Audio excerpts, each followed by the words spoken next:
AG ನ್ಯೂಸ್ಗೆ ಸ್ವಾಗತ. ಧಾರವಾಡ ಜಿಲ್ಲೆಯ ಕುಂದಗೋಳ ತಾಲೂಕಿನ ವಿವಿಧ ಹಳ್ಳಿಯ ರೇಣುಕರ ಅನುಕೂಲಕ್ಕಾಗಿ ಲಕ್ಷ್ಮೇಶ್ವರ ಟು ಕುಂದಗೋಳ ಮಾರ್ಗವಾಗಿ ಸವದತ್ತಿ ಯಲ್ಲಮ್ಮನ ಗುಡ್ಡಕ್ಕೆ ಹೋಗುವ ಬಸ್ಸಿಗಾಗಿ ಮನವಿ ಸಲ್ಲಿಸಿದ ಗ್ರಾಮದ ರೈತರು ಮನವಿ ಸಲ್ಲಿಸಿದರು. ಈ ವೇಳೆ ಗದಗ ಜಿಲ್ಲೆಯ ಲಕ್ಷ್ಮೇಶ್ವರ ಬಸ್ ಘಟಕದ ಕೆಎಸ್ಆರ್ಟಿಸಿ ಬಸ್ ಅನ್ನ ಲಕ್ಷ್ಮೇಶ್ವರ ಘಟಕದಿಂದ ಸಂಶಿ ಕುಂದಗೋಳ ಮಾರ್ಗವಾಗಿ ಯಲ್ಲಮ್ಮನ ಗುಡ್ಡಕ್ಕೆ ನೂತನ ಬಸ್ ಓಡಿಸುವಂತೆ ಒತ್ತಾಯಿಸಿ ಕುಂದಗೋಳ ಪಟ್ಟಣದ ತಹಸೀಲ್ದಾರ್ ಕಚೇರಿಗೆ ತೆರಳಿ ಸಂಕೀರ್ಣ ಇಲಾಖೆ ಅಧಿಕಾರಿಗಳು ಆದ ಸತೀಶ್ ಕುಬ್ಬಯ್ಯ ಅವರಿಗೆ ಮನವಿ ಪತ್ರ ಸಲ್ಲಿಸಿದರು. ಮನವಿ ಪತ್ರ ಸ್ವೀಕರಿಸಿದ ಸತೀಶ್ ಕೊಬ್ಬಯ್ಯನವರ್ ತಕ್ಷಣ ನಿಮ್ಮ ಮನವಿ ಪತ್ರವನ್ನ ಸಂಬಂಧಪಟ್ಟ ಅಧಿಕಾರಿಗಳಿಗೆ ಹಾಗೂ ಸಾರಿಗೆ ಸಚಿವರ ಗಮನಕ್ಕೆ ತಂದು ಈ ಮಾರ್ಗಕ್ಕೆ ಬಸ್ ಓಡಿಸುವ ವ್ಯವಸ್ಥೆ ಮಾಡುವುದಾಗಿ ಭರವಸೆ ಕೊಟ್ಟಿದ್ದಾರೆ. ಈ ಮಾರ್ಗದಲ್ಲಿ ಬರುವ ರಾಮಗಿರಿ, ಪಶುಪತಿ ಹಾಳ, ಸಂಶಿ ಶೀರೂರು, ಕುಂದಗೋಳ, ಗುಡೇನಕಟ್ಟಿ, ನಾಗರಹಳ್ಳಿ, ಮಂಟೂರ, ಕುಸುಗಲ್, ಬ್ಯಾಹಟ್ಟಿ, ತಿರ್ಲಾಪುರ್, ಅಳಗವಾಡಿ ಮಾರ್ಗವಾಗಿ ಸುರುಕ್ಷೇತ್ರದ ಯಲ್ಲಮ್ಮನ ಗುಡ್ಡಕ್ಕೆ ಈ ಬಸ್ ಓಡಿಸುವಂತೆ ಮನವಿ ಸಲ್ಲಿಸಲಾಗಿದೆ.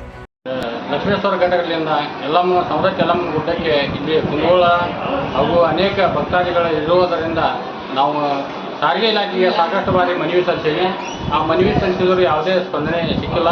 ಇವತ್ತು ಕುಂದಗೋಳದಲ್ಲಿ ಗ್ಯಾರಂಟಿ ಯೋಜನೆ ಒಂದು ಕಾರ್ಯಕ್ರಮ ಇತ್ತು. ಆ ಕಾರ್ಯಕ್ರಮದಲ್ಲಿ ನಮಗೆ ಶ್ರೀ ಕ್ಷೇತ್ರ ಸವದತ್ತಿ ಯಲ್ಲಮ್ಮನ ಗುಡ್ಡಕ್ಕೆ ಲಕ್ಷ್ಮೇಶ್ವರ ಘಟಕದಿಂದ ಬಸ್ ಬಿಡು ಅಂತೇಳಿ ನಾವು ಕಮಿಟಿಯ ಅಧ್ಯಕ್ಷರಾದಂಥ ಸತೀಶ್ ಕೊಬ್ಬಯ್ಯನವರಿಗೆ ಇವತ್ತು ಮನವಿ ಸಲ್ಲಿಸಿವಿ. ಈಗಾಗಲೇ ನಾವು ಮುಖ್ಯಮಂತ್ರಿ ಹಿಡ್ಕೊಂಡು ಎಲ್ಲ ಸಚಿವರಿಗೆ, ಶಾಸಕರಿಗೆ ಎಲ್ಲರಿಗೂ ಮನವಿ ಸಲ್ಲಿಸಿ ಯಾವುದೇ ಪ್ರಯೋಜನ ಆಗಿಲ್ಲ.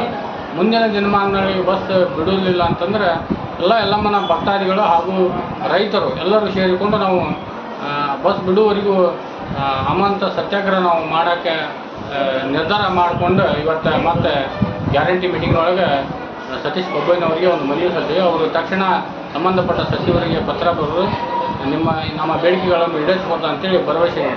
ಈ ಸಂದರ್ಭದಲ್ಲಿ ಬಸವರಾಜ್ ಯೋಗಪ್ಪನವರ, ಚಂದ್ರಶೇಖರ್ ಹತ್ತಿ, ಚೆನ್ನಬಸವ ಸಿದ್ದನವರ, ಪಾಂಡುರಂಗ ಬಡಿಗೇರ್, ಫಕೀರಪ್ಪ, ಮೂಲಿಮನಿ, ಗಂಗಪ್ಪ, ನಾಗರಹಳ್ಳಿ ಸೇರಿ ಅನೇಕರು ಉಪಸ್ಥಿತರಿದ್ದರು. Andappa Kolur, Dharwad, AG news.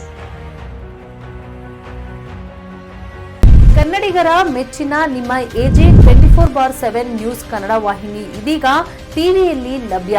ಈ ವೇಳೆ ನೋಟಿಸ್ ಕೊಟ್ಟಿದ್ರೆ ವಾಪಸ್ ತಗೋತೀವಿ.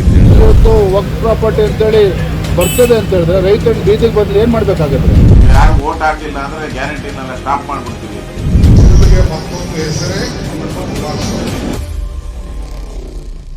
ಕರ್ನಾಟಕ ಮತ್ತು ದೇಶ ವಿದೇಶ 360 ಡಿಗ್ರಿ ಸುದ್ದಿ ಹಾಗೂ ಉತ್ತರ ಕರ್ನಾಟಕ, ಬೆಳಗಾವಿ, ಬಾಗಲಕೋಟೆ, ಧಾರವಾಡ, ಹಾವೇರಿ, ಗದಗ, ಬಿಜಾಪುರ ಜಿಲ್ಲೆಯ ಕ್ಷಣ ಕ್ಷಣದ ವಿವರವನ್ನ ಪಡೆಯುವುದಕ್ಕೆ ಎಜೆ 24/7 ನ್ಯೂಸ್ ಕನ್ನಡ ವಾಹಿನಿಯನ್ನ ಲೈಕ್ ಮಾಡಿ, ವಿಡಿಯೋಗಳನ್ನ ಶೇರ್ ಮಾಡಿ, ಕಮೆಂಟ್ ಮಾಡುವ ಮೂಲಕ ನಮ್ಮ ವಾಹಿನಿಗೆ ಸಹಕಾರ ನೀಡಿ ಮತ್ತು ಚಾನೆಲ್ ಅನ್ನ ಸಬ್ಸ್ಕ್ರೈಬ್ ಮಾಡಿ.